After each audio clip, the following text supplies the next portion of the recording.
So good morning, everyone. Thank you very much for joining us today.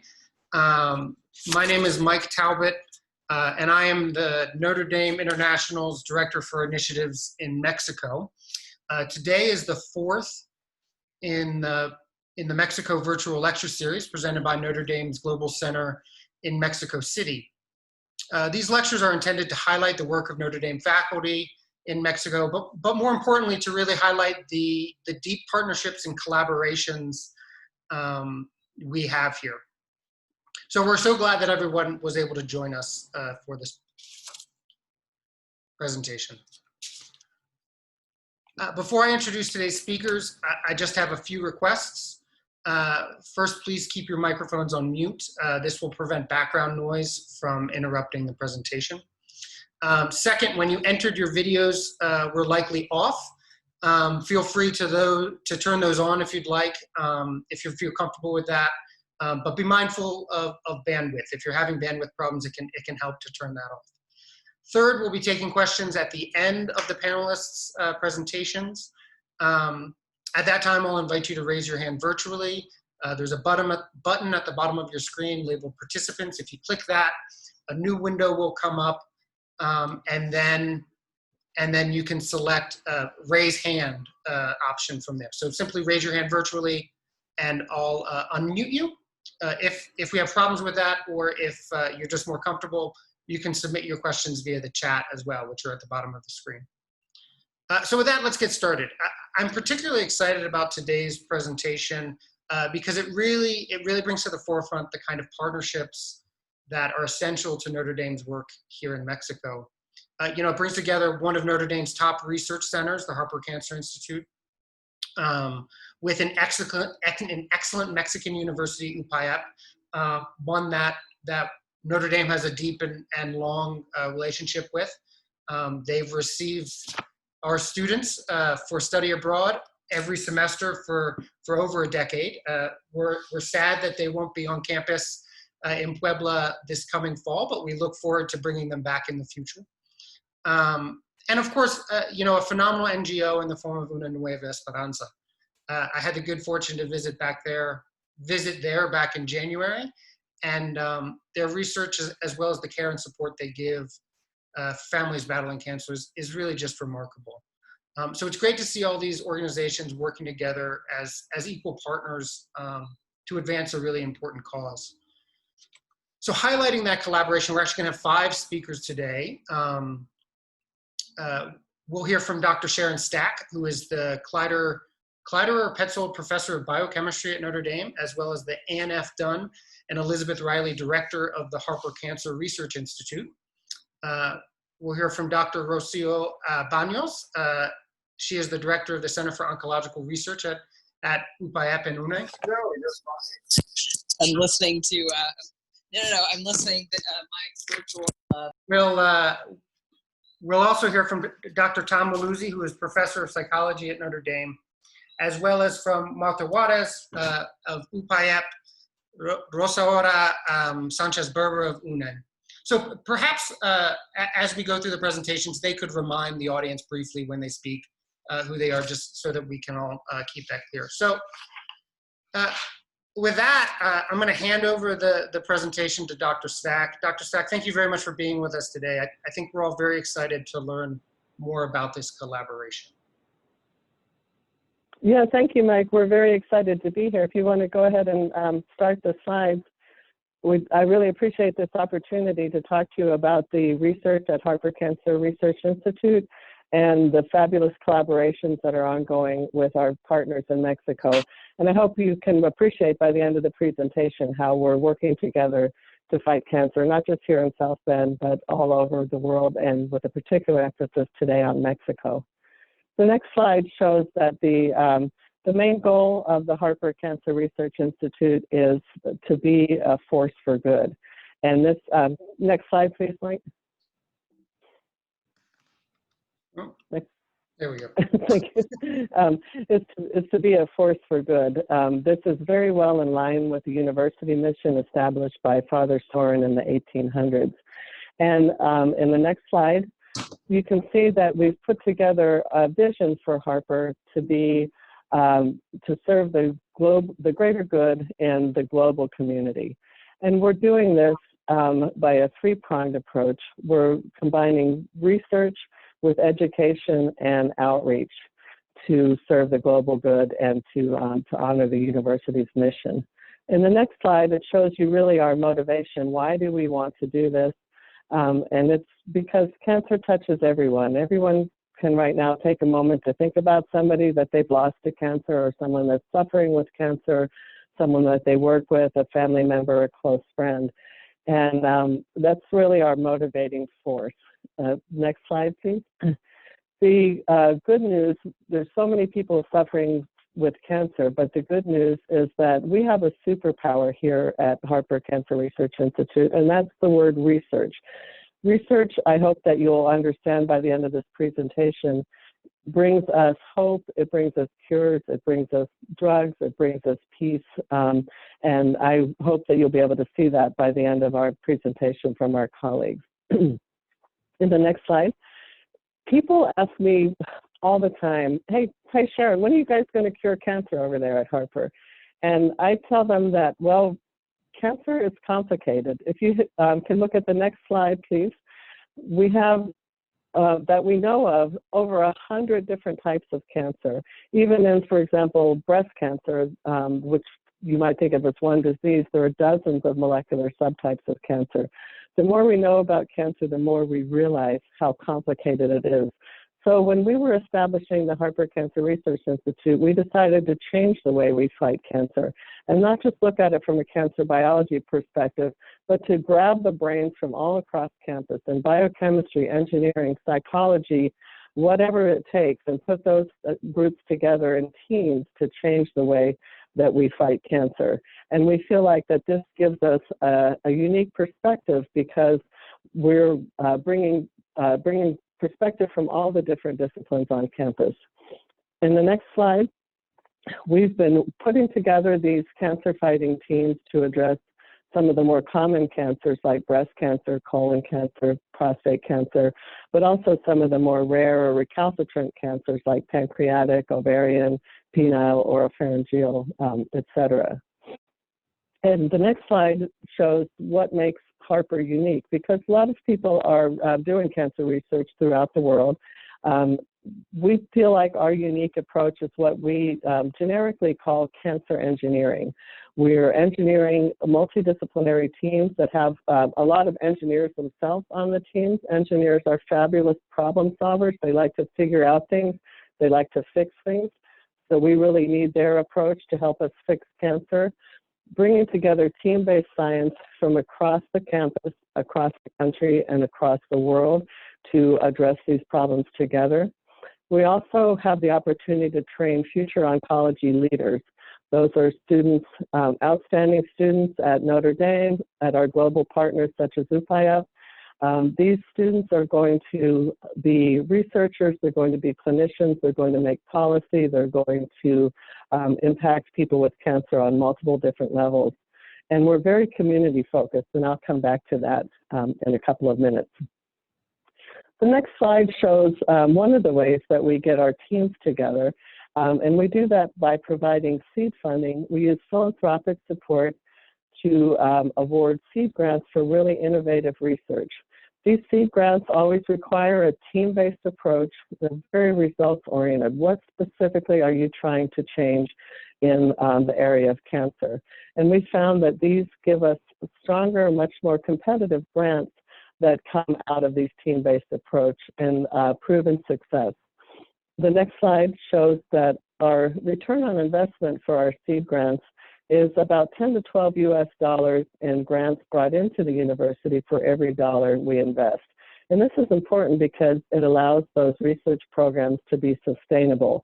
Once we see that idea, once we get the teams working together, they can take that project and apply it to a larger question and sustain that research program. And then we can go on and plant another seed somewhere else.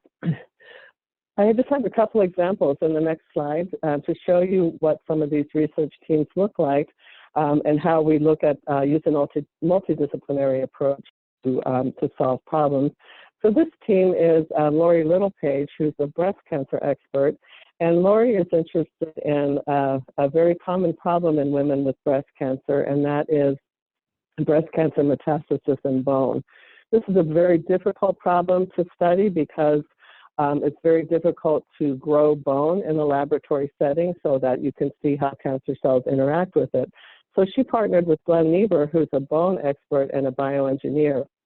And what Glenn did was, we love working with engineers because they build things that we don't have access to. So Glenn built this bone bioreactor that you see on the upper right-hand side of your screen, which enables him to keep bones alive in the laboratory for weeks and weeks.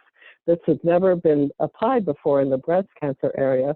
So Lori could then look at the interaction of breast cancer cells with the bone. And the next slide, to make a very long story short, working with her then graduate student, now PhD, Dr. Ricardo Romero Moreno, they discovered a new target in bone metastasis, this receptor ligand pair that now allows them to understand how breast cancer goes to bone, lays dormant, and escapes dormancy. So putting together this multidisciplinary team enabled them to discover a new drug target that then they can now work with other folks on campus, such as the Warren Center, to try to hit and help with bone metastasis. The next slide shows another example, also in the breast cancer, and this is led by Suyan Zhang, who is also a breast cancer expert, and he was interested in the very complicated question of understanding breast cancer metastasis in brain. And the brain is equally hard to study as bone. And you can see here what on the top left side of your slide, the process they discovered working with bioengineer Jeremy Zartman, and that is to render the brain transparent. Now, this is a mouse brain in an experimental model system, but if you can see the brain and you can make it transparent, then you can see what the tumor cells are doing. In the upper right-hand side, you can see the little clump of blue cells in the middle are breast cancer cells that are growing in the brain, and these are surrounded by these yellow cells that are called astrocytes. Once they could see this, they could dissect it apart and study it and see that the brain cells were changing the breast cancer cells and telling them to act like brain cells so that they could hide in the brain. This was made possible by Danny Chen, who's a computer scientist who was very essential for data integration, and allowed Brendan Ashfeld to look at drug discovery in this context. In the next slide, similarly to Lori and Glenn's project, Suyan and his team have identified an anti-seizure medicine that blocks this process of brain metastasis, and they're hoping to bring that into clinical trials in the future. So those are just a couple of examples. I could give you 10 or 20, but I know we want to hear from our colleagues about what we're actually doing in Mexico. So in the next slide, I'll just wrap up with a couple of more concepts that I'd like to share with you.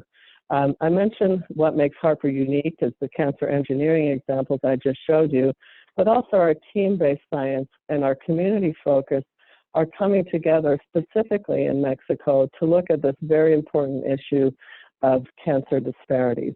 As Mike mentioned, we're working with UPAYAP and Una Nueva Esperanza on this area. And to give you an idea of why cancer disparities are important from the research perspective, if you look at the next slide, this shows kind of a schematic of what happens during a cancer surgery. So a cancer patient might go into surgery and have their tumor removed. That tumor then goes to a pathologist where they look at the DNA in the tumor, the molecular makeup of the tumor. What we know is that there are population-specific mutations or mistakes in that tumor DNA, and those mistakes could be different depending on the race, the ethnicity, or the gender of the person that the tumor was removed from. We're getting a really good handle on how to make what's called patient-targeted therapies. So if your tumor DNA has a purple mistake, you need a medicine that targets that purple mistake. If your tumor DNA has a green mutation, you need a medicine that targets that green mutation, et cetera. And this knowledge also allows us to develop better research tools that help us in particularly in the area of drug discovery. To take this example a little bit further in the next slide, for example, to really highlight this idea of patient-targeted cures, if I have a tumor on my arm, for example, and we have that taken out and we look at the DNA and we find that I have a purple mutation, then I should take that purple medicine. In the next slide, if Dr. Orosio has a tumor on her arm, her tumor might have a orange mutation, so she should take the orange medicine. The next slide shows what happens if I have a purple mutation, but I take the orange medication. I might get sick, but my tumor's not going to go away, because race, ethnicity, and gender are important in developing patient-targeted cures. And the last slide shows a further example of this concept with another person with a green mutation. So the next slide, I hope that example helps to illustrate that cancer is a global problem, but this type of data, this DNA mistake, this mutational data, is data from Latin American patients is very limited. Most of the databases that we have are from DNA sequences of Caucasian people. So children, women, and men in Latin America with cancer, we know very little about what kind of mutations their DNA has. In the next slide, that's why we're really proud that Notre Dame is a global family, so we can start to address some of these really important questions. And in the next few minutes, you'll hear more from our colleagues, both at Notre Dame, Una Nueva Esperanza, and UPAEP about how we're working together to fight cancer, specifically in Mexico.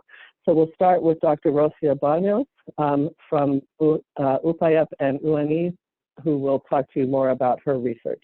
Thank you very much.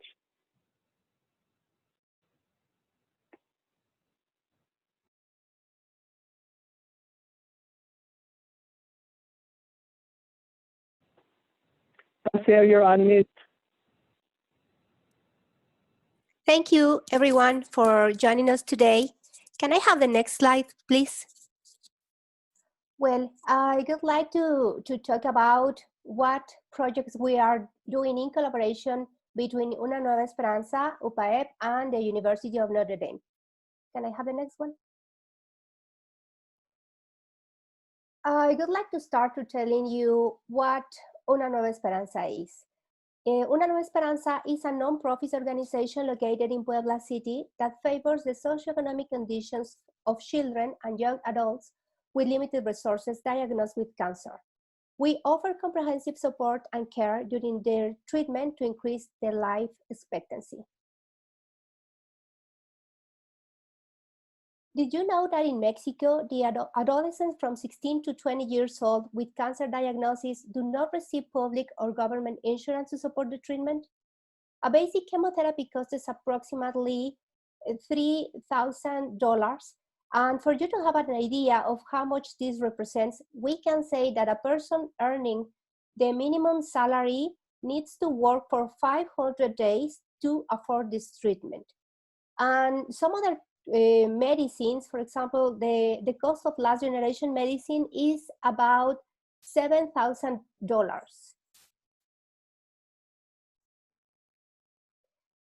What we in Una Nueva Esperanza offer to the people who we assist, we offer basic need satisfaction. We offer shelter, meal program, clothing, transportation support, and when it's needed, we also give funeral expenses coverage. We also give some consultations like nutrition, dentistry, psychology, and chemotherapy. Who are our users? We support children and adolescents with cancer or families with low incomes. We help them to deal with the disease and treatment. Currently, we have 190 children and adolescents in active use as active users.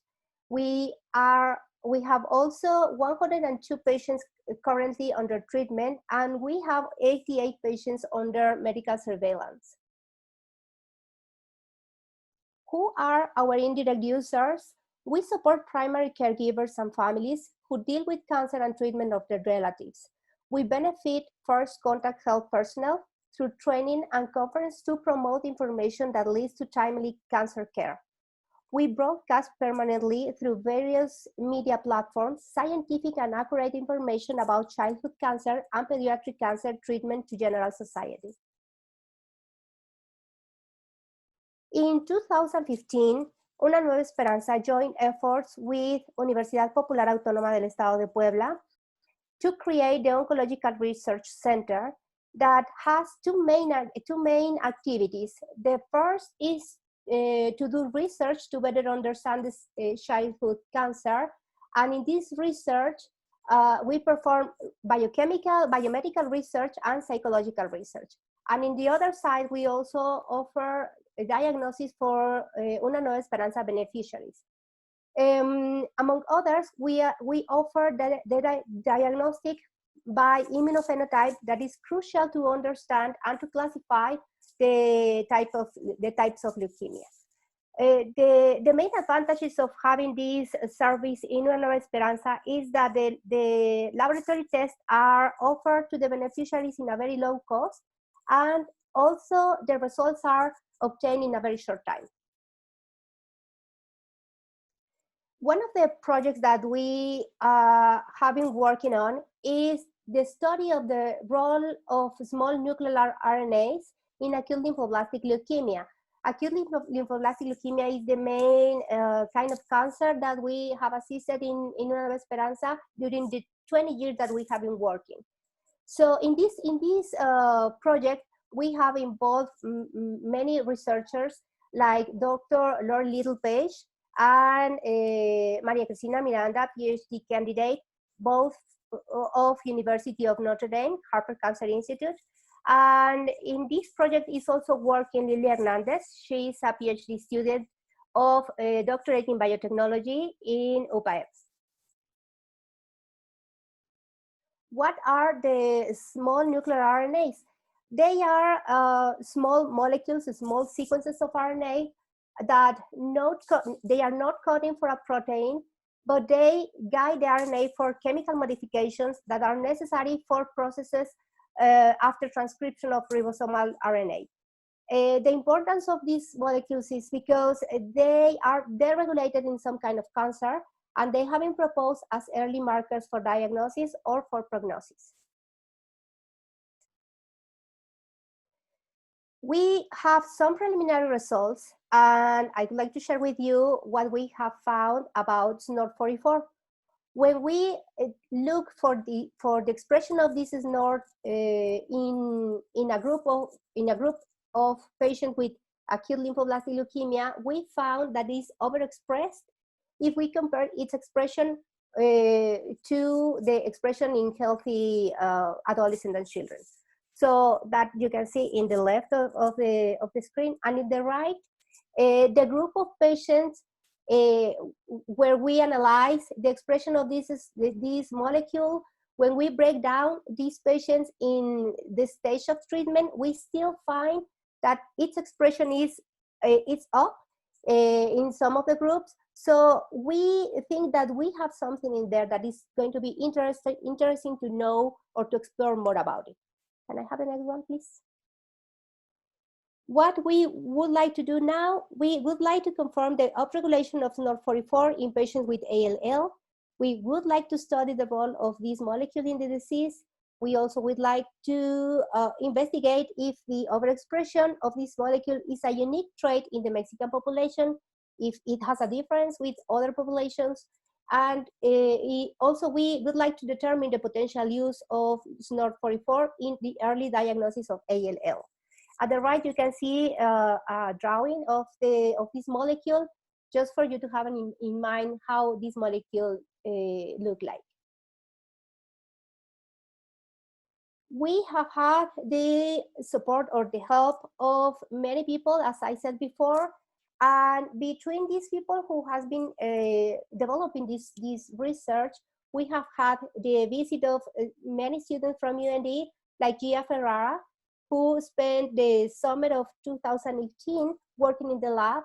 helping us with this research. And also, we have had the help of several students, undergraduate students, like Ryan Middleton and Chani Sim, who come here to Puebla under a program of exchange with UPAEP, and some of the students spend some time in my lab doing research. Also, we have had the participation of some other students in other universities in Puebla, like Daniel Armenta, who is an undergraduate student from Universidad Tecnológica de Jicotepec de Juárez. This university is located in the north of the state of Puebla. Next one, please. We started with this effort some time ago. This is a nice picture that shows the first interaction that we had in the summer of 2016 in South Bend, Indiana. You can see some familiar faces in this picture, and we have been talking, collaborating, visiting us. So it has been a great effort that I think we very soon will have a very good product. Can I have the next one, please? So you remember that I told you that we are doing two kinds of research in the Oncological Research Center. The first is biomedical, and the second is psychosocial. In this part, Marta Juarez started to analyze the quality of life of patients of Una Nueva Esperanza under the direction of Rosalba Barrera, and also with my collaboration. And this part of this project was the beginning of a big project that is called Therapeutic Groups Project, that is led by Rosaura Sanchez. And also we have had the collaboration of Dr. Thomas Merluzzi and Natalia Salamanca of UND. And with that, I would like to introduce to Dr. Thomas, who is going to be talking next. Thank you.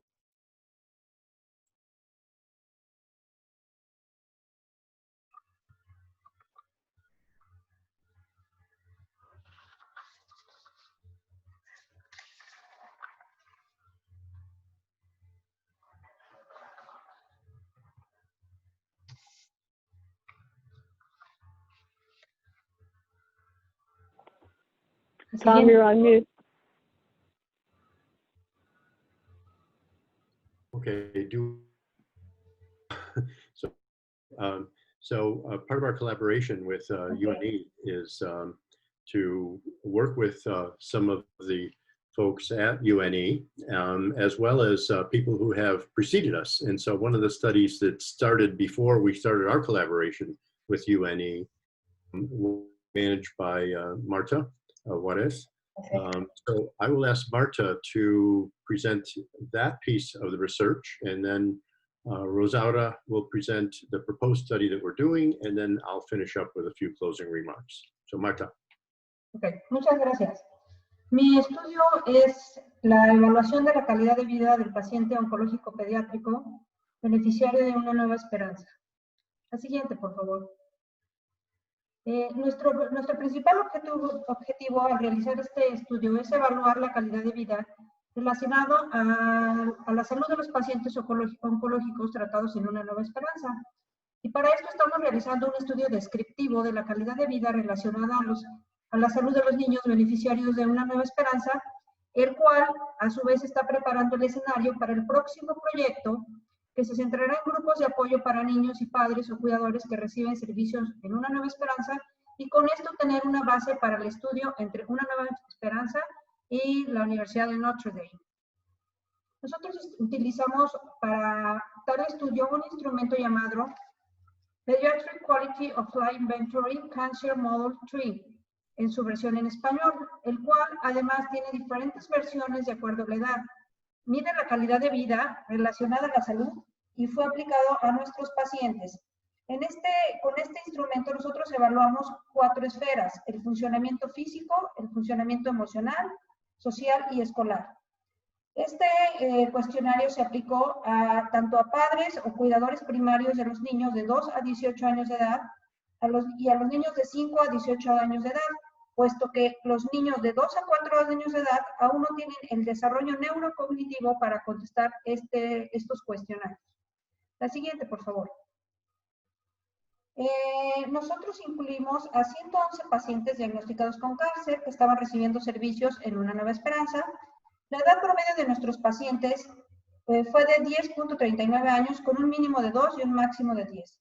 Los diagnósticos generales fueron leucemias en un 75.7%, linfomas en un 3.6%, tumores del sistema nervioso central en un 5.4% y otros tumores como tumor de Wilms, sarcomas, histiocytosis, etcétera, en un 15.3%. El tiempo de tratamiento para todos los tipos de cáncer fue de 2.44 años en promedio, con un mínimo de un mes y un máximo de 9 años. También observamos que el mayor porcentaje de nuestros pacientes, con un 36%, se encontraron entre 8 y 12 años de edad, por lo que la mayoría estaba cursando la primaria en un 45.5%.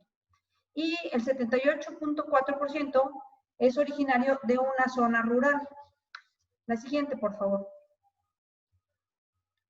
Sí, para la evaluación de nuestros pacientes, en este instrumento se utiliza una escala de 5 puntos, que van de 0 a 4.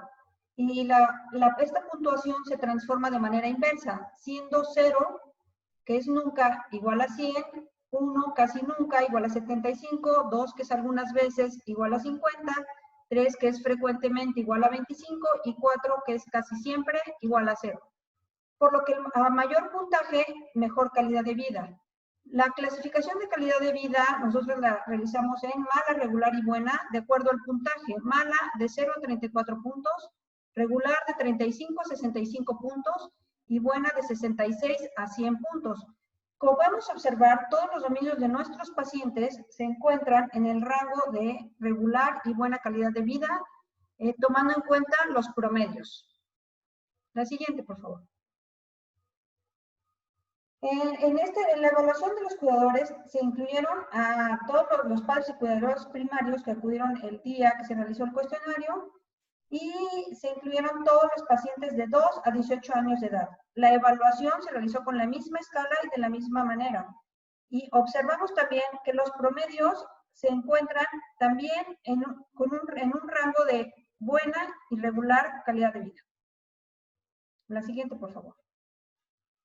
Por lo que nuestras conclusiones parciales es que la calidad de vida relacionada a la salud de nuestros pacientes, teniendo en cuenta las puntuaciones medias de cada dominio, es de regular a buena, pero necesitamos realizar análisis estadísticos adicionales por edad, diagnóstico, tiempo y fase de tratamiento, así como de los dominios que se beneficiarán con la intervención. Sí, la investigación que se está planeando incluirá grupos de apoyo para mejorar la calidad de vida, la adherencia al tratamiento de nuestros pacientes y a su vez apoyar a los padres o cuidadores.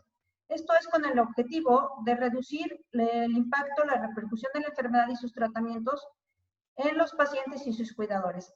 A continuación, la licenciada Rosa ahora hablará sobre el proyecto que se tiene planeado entre Una Nueva Esperanza y la Universidad de Notre Dame. Muchas gracias.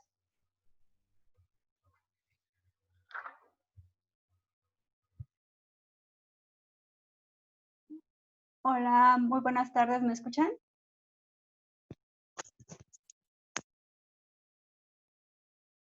Te escuchamos bien. Sí. Perfecto. Bueno, yo soy Rosa ahora, yo trabajo en Una Nueva Esperanza como psicóloga y agradezco a Marta la introducción.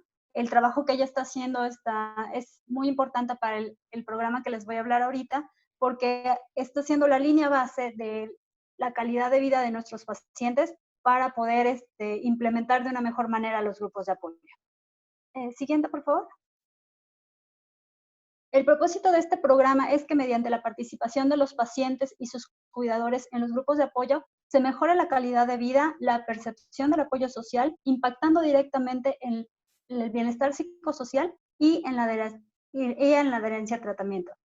Siguiente, por favor. Este programa está planteado en hacerse en 3 etapas. La primera etapa, que es una etapa de evaluación, en la cual se va a evaluar la calidad de vida, la percepción del apoyo social tanto de los pacientes como de los cuidadores y la adherencia al tratamiento. para pasar a una segunda etapa, que sería ya la de la implementación de los grupos de apoyo, donde vamos a estar monitoreando el proceso de los grupos y la satisfacción de los participantes en los mismos. Y vamos a finalizar con una tercera etapa, que sería una reevaluación, en la cual vamos a utilizar los mismos instrumentos de la etapa inicial para reevaluar la calidad de vida, la adherencia al tratamiento y la percepción del apoyo psicosocial, para ver esta comparación entre la línea base y los resultados obtenidos después de la intervención. Siguiente, por favor. Para este programa queremos o pretendemos abarcar a 150 participantes mínimos, que serían 75 niños, adolescentes y jóvenes adultos con diagnóstico de cáncer y 75 cuidadores primarios.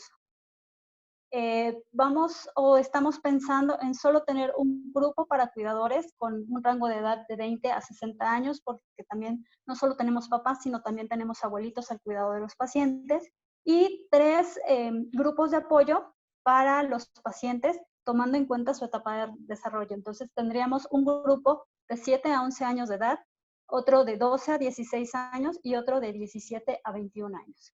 Siguiente, por favor.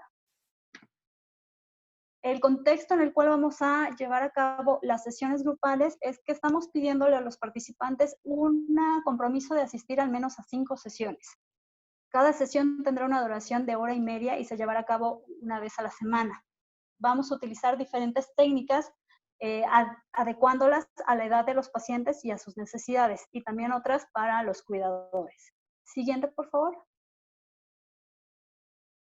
Los temas que van a ser desarrollados en cada sesión van a ser propuestos tanto por los participantes como con la terapista, para poder abarcar las necesidades de cada uno de los participantes. Estamos planteando el proceso del grupo para desarrollar todo esto en 15 sesiones, pero para garantizar su participación y fortalecer el compromiso de los participantes en el proceso grupal, lo vamos a dividir en 3 bloques de 5 sesiones, siendo las primeras 5 sesiones en las que nos vamos a enfocar en desarrollar la pertenencia grupal. De la sesión 6 a la 10 vamos a desarrollar el apoyo social, que entre los participantes se logran apoyar, y por último, de la 11 a la 15 vamos a desarrollar lo que son las habilidades de afrontamiento y que ellos se sientan actores sociales. Siguiente, por favor. Por último, los beneficios que queremos generar en los participantes es, uno, reducir el aislamiento social, ya que en el grupo van a encontrar personas que están pasando por lo mismo que ellos. Conocer más sobre la enfermedad, conocer otras organizaciones que les pueden ofrecer otro tipo de ayudas, desarrollar redes de apoyo tanto dentro del grupo como fuera en sus comunidades, y aprender de las experiencias y diferentes estrategias de afrontamiento que van a ir intercambiando los participantes. Y por último, lo que queremos alcanzar es que ellos mismos se sientan actores sociales, que formen un grupo de participación social que les permita alcanzar más metas. Y quiero terminar mi participación con una frase del filósofo Homero, que decía que el trabajo es fácil cuando muchos comparten la fatiga. Y para luchar contra el cáncer, para apoyar a las familias, necesitan de muchas personas. Y para llevar este proyecto también necesitamos de otros apoyos. Y les voy a pasar la palabra al doctor Tom Merluzzi, quien nos va a hablar acerca de la colaboración que ha hecho posible este programa. Tom. Thank you, Rosaura. We want to thank you for this opportunity to tell about our collaboration with Una Nueva Esperanza. I'm certain that you, like me, can enter a place and very quickly sense the culture of the setting. This is especially apparent in places where good things are happening for people in need. UNE is one of those places. The mission of UNE is palpable. You see it, what they offer, how they offer it, and especially people who unselfishly work there. Next slide, please. I have been involved in 2 nonprofits like UNE for many years. So when I first met Francisco and Laura, the founders of UNE, and met the staff, I already knew what they were about and trusted that this would be a fruitful partnership. I also knew I could partner with Puebla. The city values 2 things that I hold dear: education and food.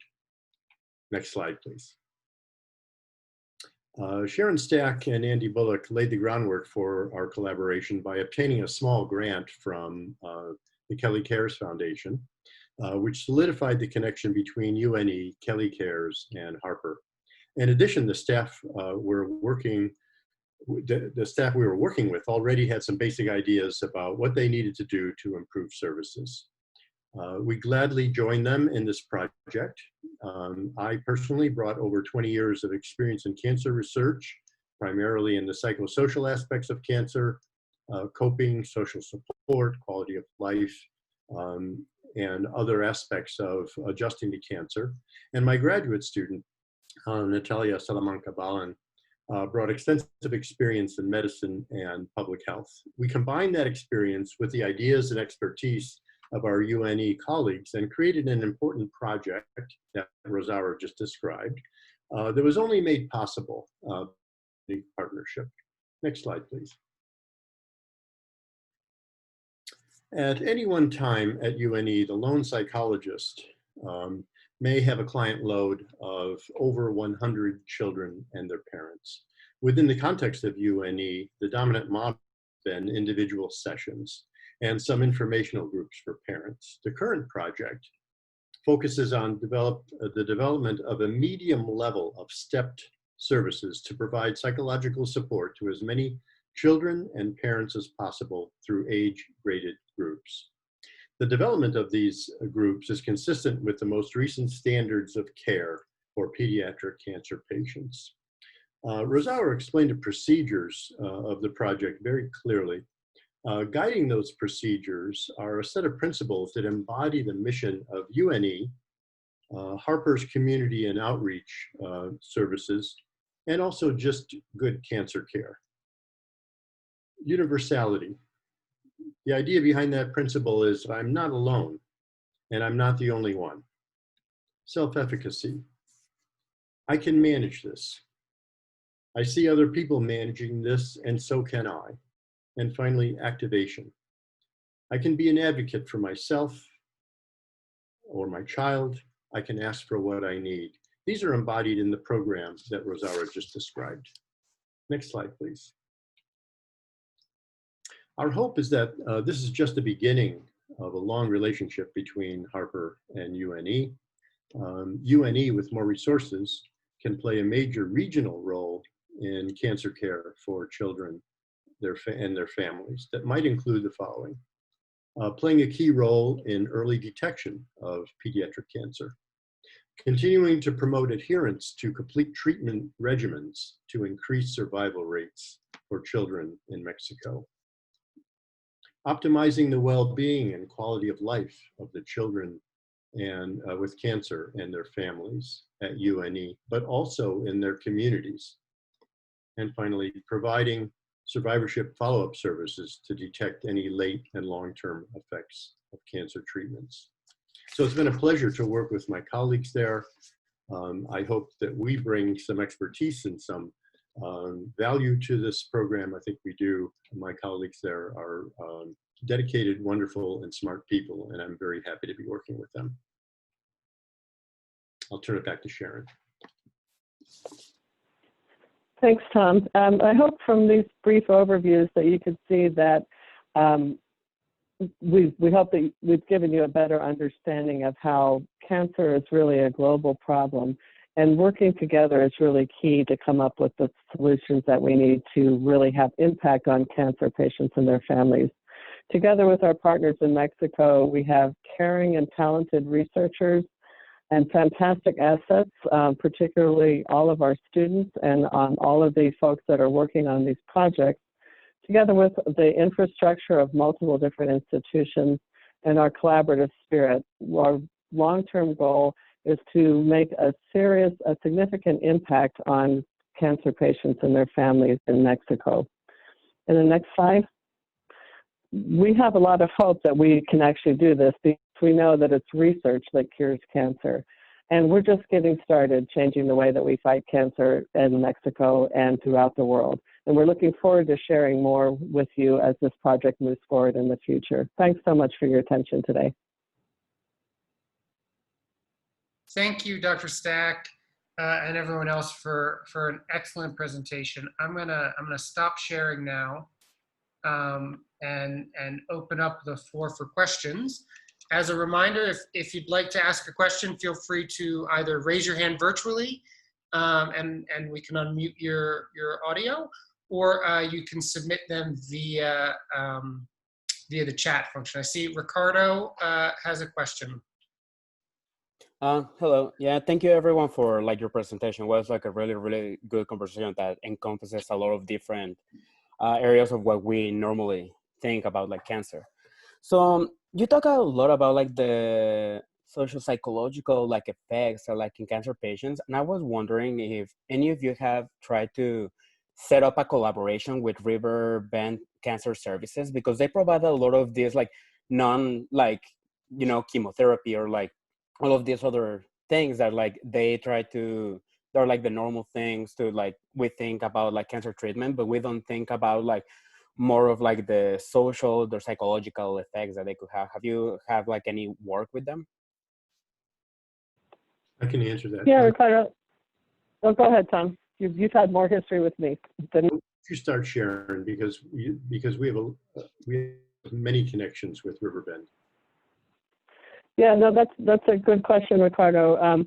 So Riverbend Cancer Services is, for those of you who don't know, is an important social service organization in South Bend who works with cancer patients and their family. They're not focused on pediatric patients as much as Una Nueva Esperanza is, and they don't do hands-on clinical treatment like UNE, but they have a lot of psychosocial support and nutrition programs. The director of that program is on our community advisory board, and we've had multiple different collaborations with them over the years. But I'll turn the floor over to Tom, who's had a collaboration with them that's similar in goals, at least, to the one that he's doing with our colleagues in Mexico. Yes, I've had a connection with Riverbend Cancer Services for probably over 10 years, and known the prior director of it and the current one. And so I do a men's group there. So the difficulty of men is that they don't talk unless you get them together and just give them permission. And so my work with Riverbend has been involved in running a support group for men with cancer, and it is a wonderful place to be. Do it once a month, and now that the COVID virus has knocked out in-person groups and activities at Riverbend, we're going to be doing that on virtual space too. It's a wonderful place. It has a philosophy to it. They do yoga, cooking, support groups, art therapy, and a variety of other things. A wonderful place. Thank you. Wonderful. I see another question here in the chat from Eugenio. It says, congratulations. Are you looking into working with other institutions in Mexico? So that's an excellent question, and we hope to, is the short answer. We're just getting started, and we have some very initial conversations. A group of us had a trip planned before, literally the week after the university shut down. We were supposed to visit a couple of other places in Mexico. So we definitely hope to expand our collaborative focus, because I hope you can see that we're stronger together. So the more brains we bring into this game, and the more approaches and the more patients, I think the more likely we are to have a strong success. So we're definitely very interested in working together. Well, that's great to hear. Another question from Marianne. Thanks for an interesting presentation. I have two questions. First, are the support group sessions held in the same facility where children receive treatment? And if so, how may that affect the extent to which children and their caregivers feel comfortable sharing any negative experiences? Second question, how have support group sessions changed in this era of COVID-19? Rosaura? Rosaura, ¿quieres contestar? Sí. sobre los grupos, ahorita los hemos tenido en stand-by. Solo esperamos ya tener un poco abierta el semáforo verde aquí en Puebla y los vamos a tener con grupos muy pequeños, entre 7 y 8 personas en un lugar amplio que nos permita tenerlos con la sana distancia para prevenir. Aquí en Una Nueva Esperanza también estamos tomando en cuenta pues todas las medidas de higiene. Los pacientes están con cubrebocas, caretas, lavándose las manos constantemente y eso cuando inician los grupos también lo vamos a seguir incluyendo. Y la otra pregunta.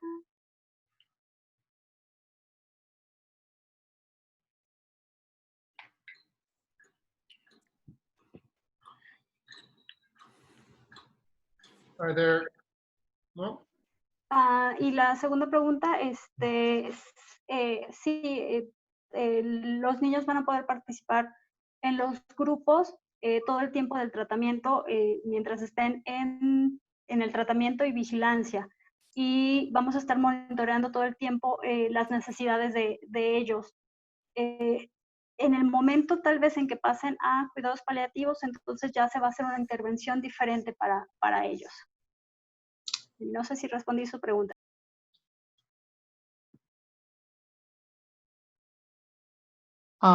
Michael, can you, Yes. I'm sorry, I don't understand Spanish. Could you please have someone translate what she said?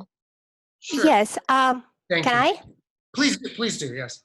Yes. So about your first question, yes, the treatments are planned to start, the sessions are planned to happen in an area that is called the school. We have a school, a kind of school in Una Nueva Esperanza that is a very big space. So the patients are not going to be in contact, in close contact each other. We are trying to follow all the recommendations that are for avoiding the physical distancing, and they are going to have the face mask, the covers in the face. So for now, we have not started properly this study because all the situation, but we are waiting for the conditions that in Mexico the cases are going down. So we hope that very soon we can start actually with these sessions. And about how the support group sessions changes, yes, so that is the thing that we have not started properly. Rosaura and a student, Robin Peña, they were working together, starting with the interviews and all that kind of things, but we had to stop because of the pandemic. So once we in Mexico are going to be low in cases, we are going to start again, taking in mind all the conditions to avoid the contagion. Okay, thank you. Thank you very much. I think we might also have a question from Maria Alexandrova. Hello, thank you very much for your very interesting presentation. I was so pleased to see my colleagues here. I'm global health professor from Mac Institute of Global Health here in Notre Dame. And my question will refer to any speakers who can give some information of any research that is done in the area of human papillomavirus, HPV-associated cancers, and particularly cervical cancer prevention that done locally as well as in Mexico. Thank you very much.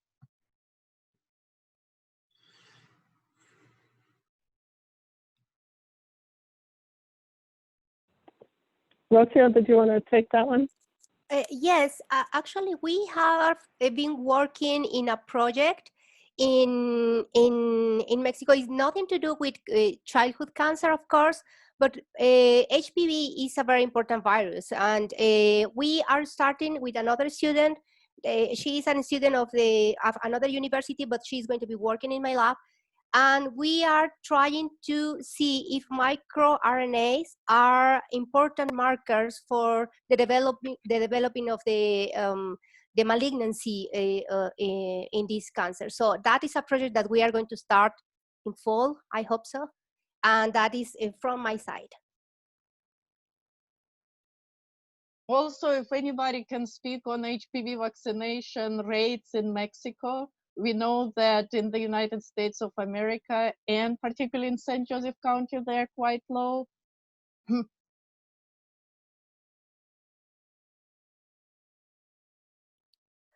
Well, in Mexico, I know that we have had that vaccine, the vaccine maybe 15 years back, but I don't have enough information to discuss about.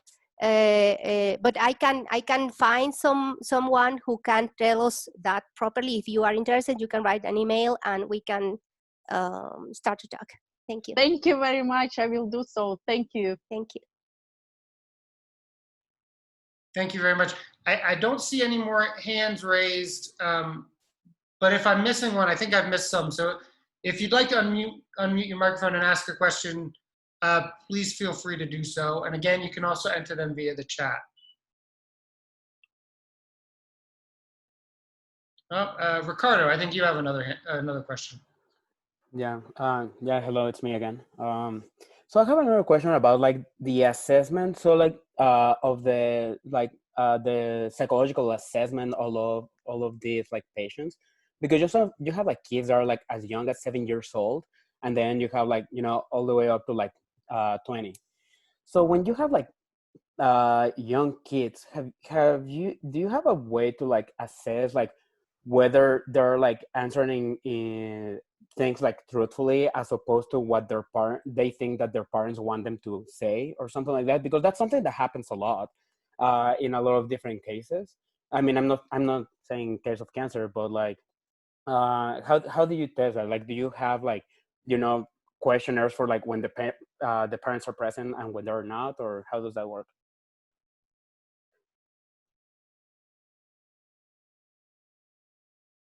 Marta, can you take that question? Yes. Los niños pequeños de 2 a 4 años de edad, a ellos no se les realiza el cuestionario precisamente porque aún no tienen el desarrollo neurocognitivo para contestarlo. A los jóvenes a los niños de 5 y a los jóvenes hasta 18 años de edad, que fueron los que se incluyeron en el estudio, se les realiza el cuestionario, y a los padres desde los a los padres cuidadores primarios se les aplica el cuestionario de 2 a 18 años de edad. Y es el mismo cuestionario, es enfocado a la calidad de vida del paciente, específicamente. No sé si respondí la pregunta. Más o menos, pero también estaba preguntando que si hay alguna diferencia entre pacientes cuando están los padres o no, porque no, o sea, sí entiendo lo de 2 a 4 años que no tienen el desarrollo neurocognitivo para responder esto, pero ¿qué pasa si un niño de 7 años, en vez de responder la verdad, responde lo que el niño cree que los padres quieren escuchar, como para no estar en algún problema, no meterse en líos con los papás? Sí, de hecho, generalmente en los niños pequeños procurábamos, les preguntábamos, tanto al adolescente como a los niños desde 5 a 18 años de edad, si ellos preferían, ellos decidían si querían contestar el cuestionario con sus papás presentes, o primero contestaban los papás, o contestaban por separado. Era elección del paciente. Muchas gracias. Sí. I see we're at 12:05 here in Mexico and 1:05 in South Bend. So I think I just want to thank all of the presenters for sharing this very interesting work with us. It's really been a pleasure to learn about this collaborations really, because there's so many things going on. I hope, I'm fairly confident that the rest of the viewers have enjoyed it as much as I have. So thank you very much to Harper, to UPIEP, to UNE, both for the work you're doing and for sharing it with us. With that, I'll just close the session by asking everyone to keep in mind we'll have another virtual Mexico virtual lecture in July 15th. We'll have Eva Zadula from the economics department sharing some of her work on the economics of immigration. So with that, I hope everyone has a wonderful day, and thank you again for joining us.